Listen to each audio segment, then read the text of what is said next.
It's Professor Moylan. In this module of the marketing environment, we're going to cover the economic environment and the political legal environment. These are separate things, but they are related.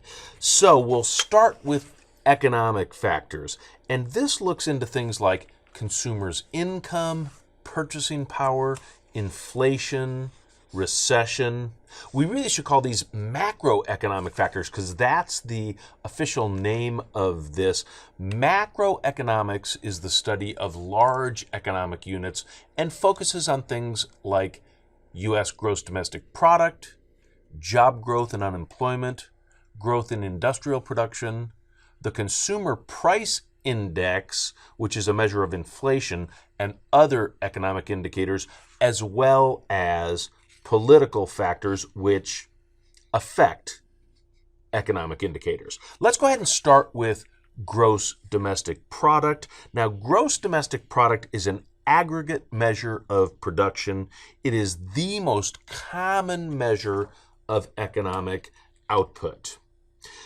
The economy grows, that's a good thing. The economy slows and recesses or contracts, that's a bad thing. Now, this ebb and flow, this up and down of economic output is generally referred to as the business cycle. And the business cycle follows predictable trends. It grows, it reaches a peak, it recesses or contracts, and then it hits a bottom or a trough, and then it grows, it expands, and so on and so forth.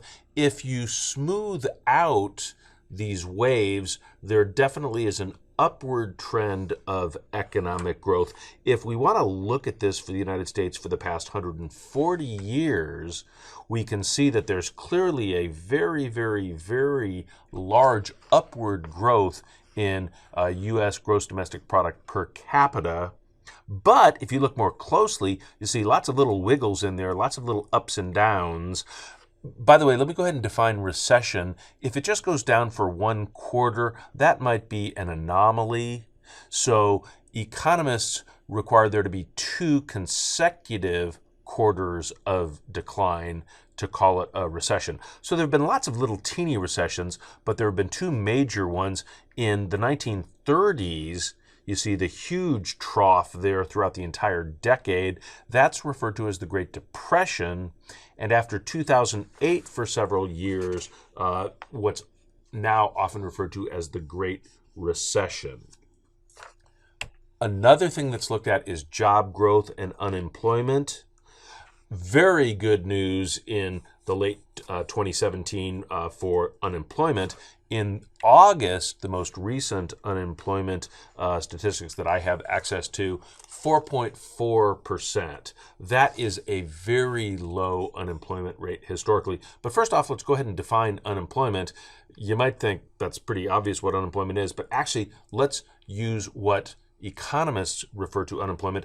This is the percent of people who are looking for work who are not working. So if you're not working, but you're not looking for work, you're not classified as unemployed. It's only if you're looking for work and you can't get work that you are unemployed. So the unemployment rate doesn't include young, old, disabled, and so on, only those that are looking for work. We can get unemployment rates from the U.S. Bureau of Labor Statistics. So I just went to their website, and there we've got it right there, the labor statistics. Let's go ahead and blow that up. And first, let's look at the raw data. If you look at this, and this is going back 10 years, you see that so-called Great Recession, after the 2008 housing bubble, you see the unemployment rate jumped up from, the low fives to over 9, up to 9.5 to 10 in October of 2009, which is where it peaked. And then it slowly started to come back down, and now you see in 2017, it's down in the low fours, bouncing around a little bit, 4.5, 4.4, 4.3, up to 4.4, and so on. Now that is historically very, very low. If we look at that graph, we see the huge jump up in unemployment to just over 10 at the beginning of the Great Recession, but then it has slowly continued to go down, down, down. By the way, these numbers are very, very good compared to history. There's a graph of the unemployment rate going back over about 65 years. You see that there has only been one other time when it went up above 10, but lots of times when it was up around 8 and 7 and 6. So the unemployment rate right now is very low historically. If we even want to go back further, here's the unemployment rate going back to 1890.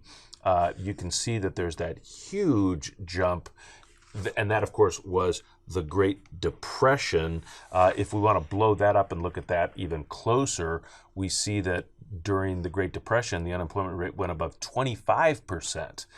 Those were very, very bad times, but then it went back down after the advent of World War II, and of course a lot of people went into the workforce to gear up for the war effort. One thing that is not so good in the unemployment rate right now in the United States is this situation. Unemployed people tend to be unemployed longer than they historically have been. The blue line is the average, and that's a little bit distorted because some people are out of work for years, and so that skews that up. Median is half the people are above or half the people are below, so that tends to be a truer indicator. But that's not great news because you see that the median length of unemployment after 2010 has jumped up to past 20 weeks. Historically, that's only been in the 5 to 10 week period. So that is clearly, not a great thing. Next thing to look at is the Consumer Price Index, the CPI. This is an indicator of inflation. We really need to look at this when we're looking at numbers from different time frames because of the inflation that has occurred. And let me just give you a great example. My first job. In my first job, I made $1.71 an hour.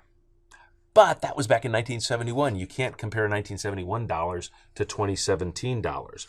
Oh, but actually you can if you adjust them for inflation. So you use the so-called Consumer Price Index, you get the inflation adjustment factor, and you can then compare apples to apples. You know how much that $1.71 that I made back in 1971 was worth in 2016? That was $10.30. Yeah, so it wasn't quite so horrible, the wage that I was getting. Okay, let's see how that we get that, the Consumer Price Index. And I'll use another example. One of the great cars of all time, the Ford Mustang, came out in 1964. When this car came out in 1964, the sticker price was $2,368. Wow. But we can't really compare that with today's rates. So let's go ahead and bring that up to date using the Consumer Price Index. And first I'm going to show you some numbers that I used to bring it up to date in 2014, and then I'll bring it up to date in 2017. Again, the government has the numbers, so we go to the Bureau of Labor Statistics, that's bls.gov, and we get the Consumer Price Index. And there we are at that appropriate page, and you see the arrow there. Let's go to the CPI tables.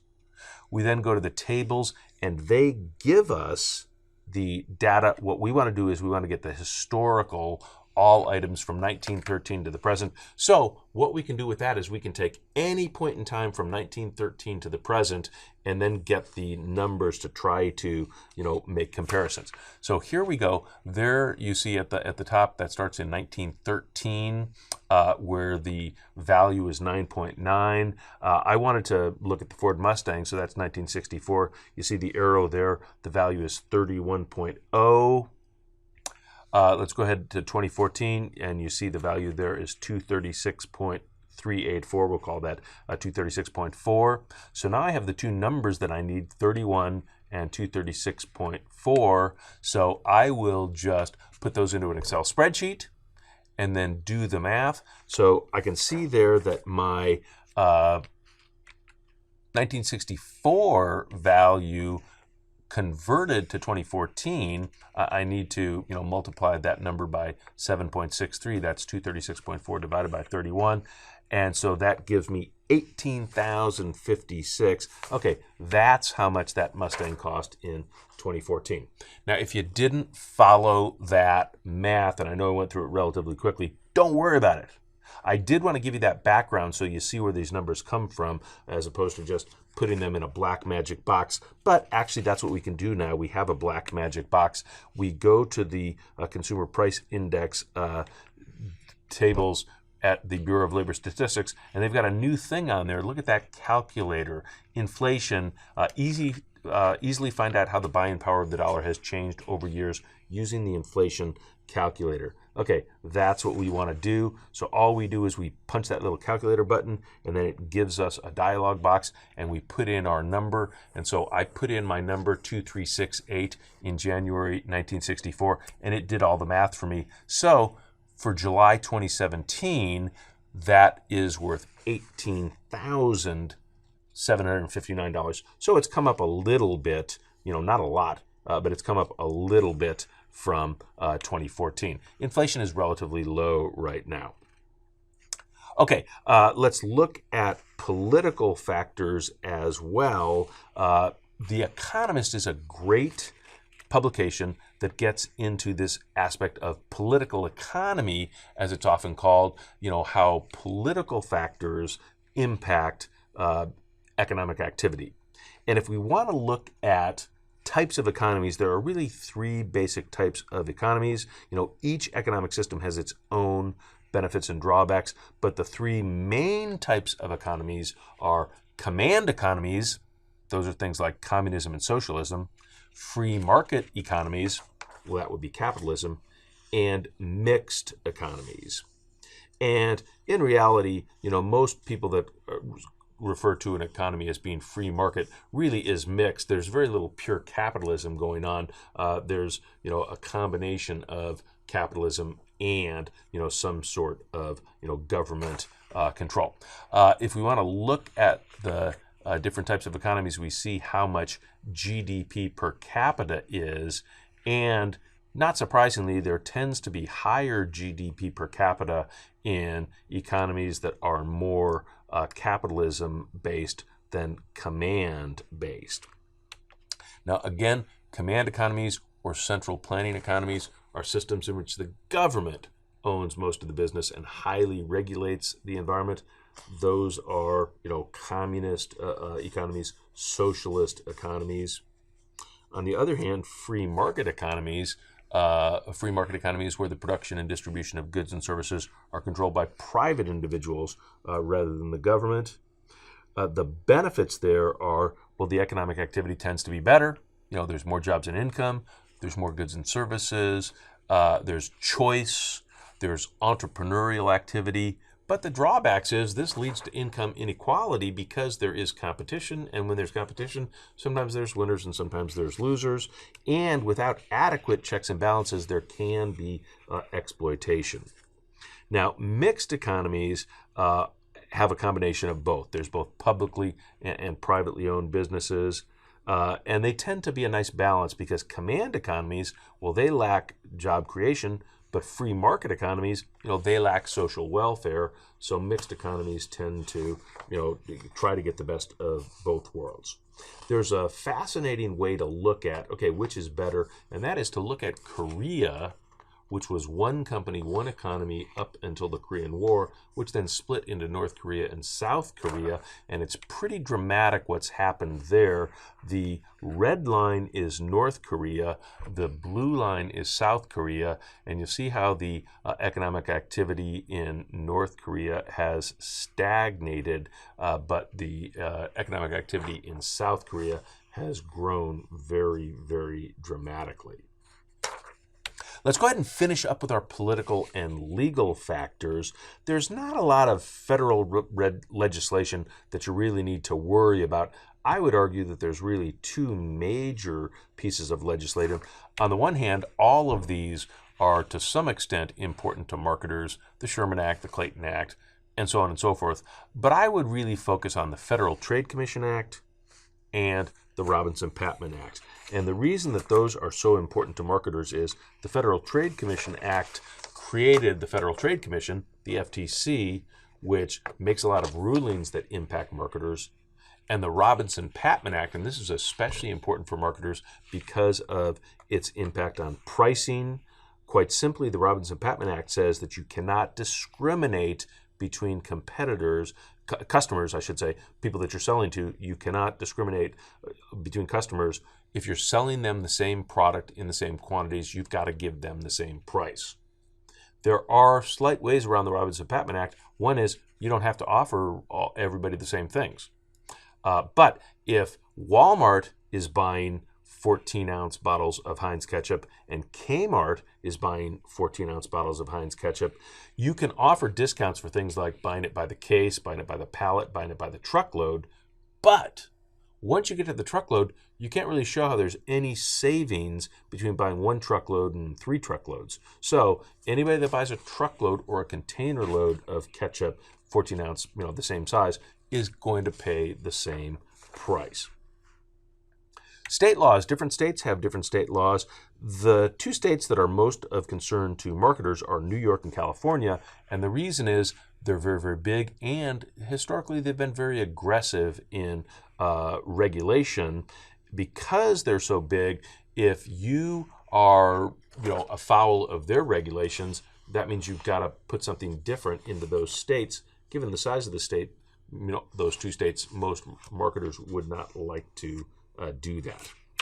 A couple of regulatory agencies to think about.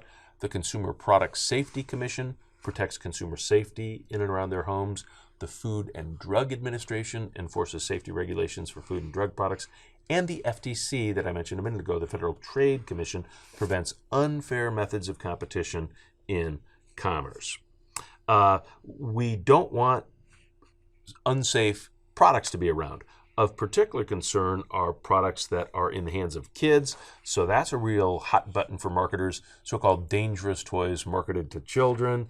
If you're familiar with the Christmas movie, A Christmas Story, you know that a central part of that plot was that Ralphie wanted to get his Red Ryder BB gun. Some would argue that, that's a very, very unsafe product. That was his mom's concern. He was going to shoot his eye out.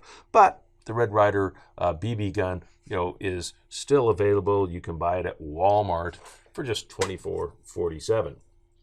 Another problem type of toy that some people have issues with are video games, especially violent video games.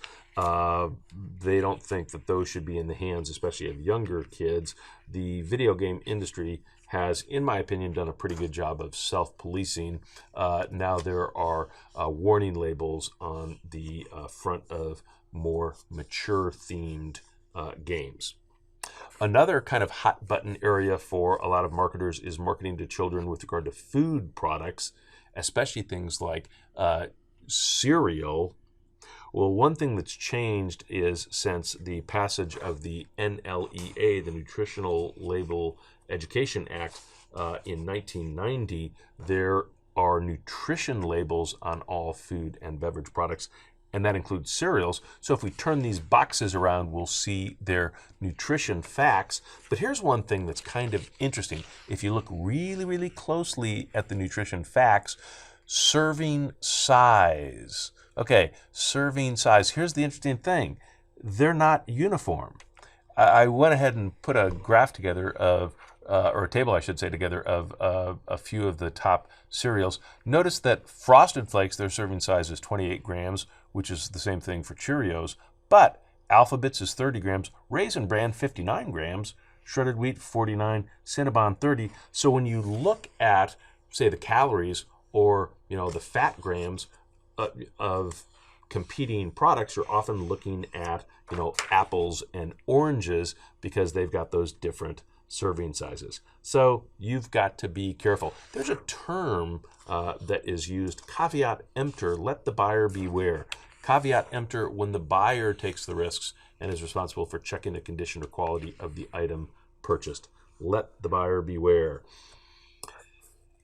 Caveat venditor is where manufacturers are responsible for foreseeable injuries to consumers who use their products. And if you've got a product that could be considered unsafe, you do need to make sure that consumers are made aware of any issues that might be with using the product. Okay, let's go ahead and run through the rest of our 4 Ps. We've been talking about product price. Robinson-Patman, that's a major regulation that impacts pricing. Outside of that, not many issues for marketers. Place. Many products have absolutely no regulation on distribution, but some do have regulations. There are the distribution police, ATF, and of course ATF stands for the Bureau of Alcohol, Tobacco, and Firearms, because these types of products are highly regulated. You can only distribute them to licensed resellers. So again, that's alcohol, tobacco, and firearms. And of course, a major concern to a lot of people is the so-called gun show loophole in firearm distribution. But that's, for another day and time.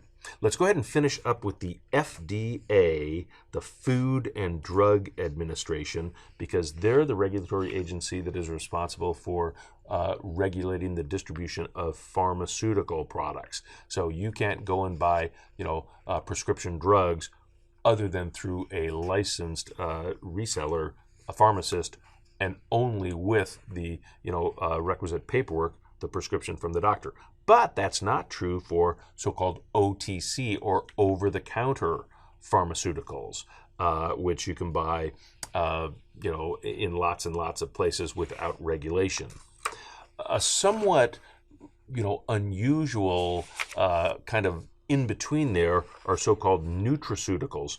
Nutraceuticals kind of look like pharmaceuticals, but they're not, and they're not regulated, and they can make any and all kinds of claims. For example, St. John's wort.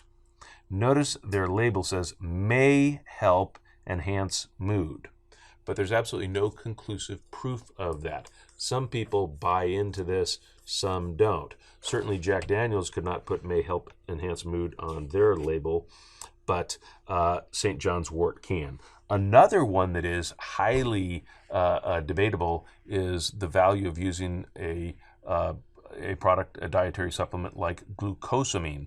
Some people swear by it for healing joint pain. Others say there's absolutely no proof, there's no clinical proof that it in any way, ever does that. We've talked about most of the product things, but I just wanted to reiterate the Consumer Product Safety Commission is the overarching agency for regulating the safety of products. With regard to promotion, there's not a lot of regulation of promotion. However, if advertisers do have untruthful claims, someone may file a complaint against them with the FTC, the Federal Trade Commission, and the FTC may get around to investigating that. Lots and lots of things in the economic, political, and regulatory environments.